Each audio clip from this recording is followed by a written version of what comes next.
at the fabulous Four Seasons Dallas, and I am here with David Reibstein, who is professor of marketing at Wharton and also host of Measured Thoughts. Thank you, David, for being here. My pleasure, and it is a fabulous hotel. It is. So your research focuses on competitive marketing strategies, marketing metrics, and product line decisions, among, of course, some other issues. So what are some of the challenges in measuring success and ROI, especially when a business is seeking clarity in their measurements?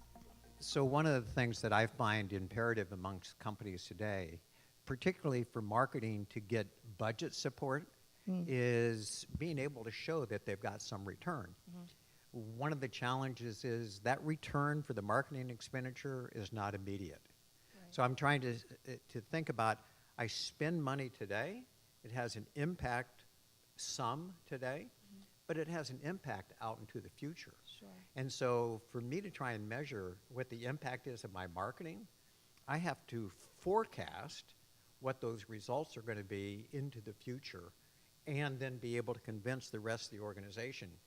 And an example of that is, I spend today to get a customer, and we end up generating revenue from that customer today, but they're going to be a continuing customer, and they may have influence on other customers.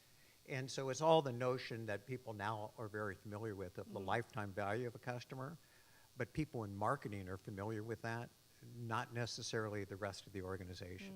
And so that's one of the challenges that we have today. Wow.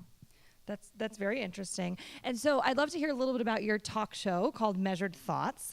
It explores companies' metrics of success. So in your opinion, what does it truly take for a business to enhance their performance and better influence their business decisions?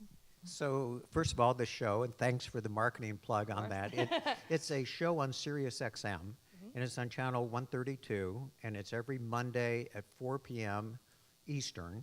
Now that's live, and then we're rebroadcast several times throughout the week. And I typically have a guest who is a CEO or a CMO, and I'll ask them about their marketing spend, and then how do they know that it's having any impact for the organization? And people call in with questions, they tweet, they email questions, but I'm interviewing the guest. And then the second half of the program, I take questions in general on the air. And so that's lots of fun. Right. And being able to listen to that and learn. And what I'm gathering from that is that companies are getting better and better and better at measuring the impact of their marketing. But the other thing that I'm learning is in this digital era that it's easier to measure the short-term digital impact. And as a result, companies are spending more money in the digital area. That's why we see the shift of money to digital, and that's happening. And I don't know if it's because digital is more effective or it's merely that we can measure it. And I'm convinced that a large part of it is because we can measure it better, I'm going to spend on it. Part of what that says is why we need to be spending more of our efforts trying to measure what that longer-term impact is and what that impact is of other type of spending rather than just the digital side. Right. The other interesting component for me, and it came up in the session that I ran here yesterday, which is we often think about marketing more and more just in terms of the media spend, but there's so much more to marketing than just media, and thinking about the product development, and thinking about our pricing decisions that are there. And so that's another aspect. And then the third thing that I'm going to mention is that we're looking more at the bottom of the funnel, the purchase funnel, and not necessarily as much at the top of the funnel. And I'm wondering what's happening to the role of brands for companies. Right. And have we lost sight of that? Sure. So I guess we'll have to tune in to hear the status on that. Every Monday, 4 p.m. Eastern, be sure and call in. That's great. So as a keen researcher in this field, you know the ins and outs and what's trending in these industries, especially in the area of competitive marketing strategy. So with that said, do you have any trends that you're keeping your eye on right now? Well, certainly there's the whole trend towards more and more digital. We just got done talking about that. There is a trend to trying to come up with better ways to capture that data, and certainly, going into, I mean, all of my students now are so focused on the analytics. And I'm delighted to see that. It's part of what it is that we end up teaching. But I think the future of marketing is moving more towards having, data-based decisions. Got to recognize there's still that other component. Right.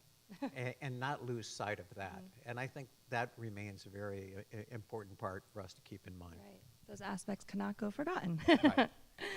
So if a marketing leader came to you for help, and you had to break down the steps or maybe the rules to help them in becoming a better innovator in the industry, what would you say to them? Lots of ideas.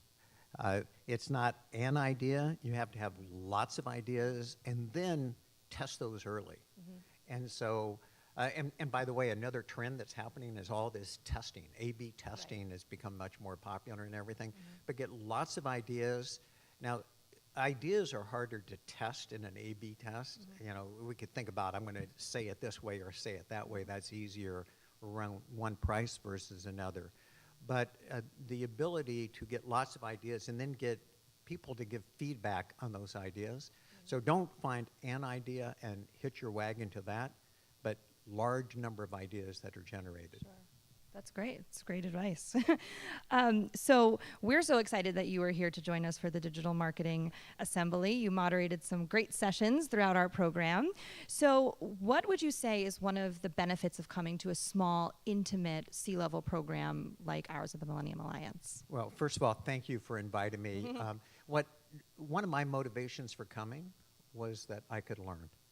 And I think that's one of the advantages to others that are here, is the ability to learn.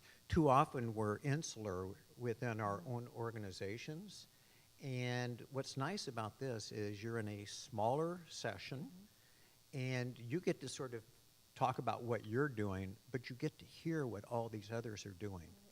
And I think the dialogue is very, very important.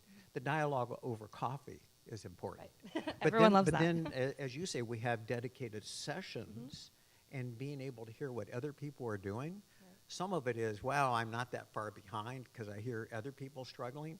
Others are, wow, that's interesting what it is they're doing. I should explore that. Right. And I think that's a very, very important aspect of a program like this. Great. Well, great to hear you had that experience, and thank you again for joining us. Well, thank you. My pleasure.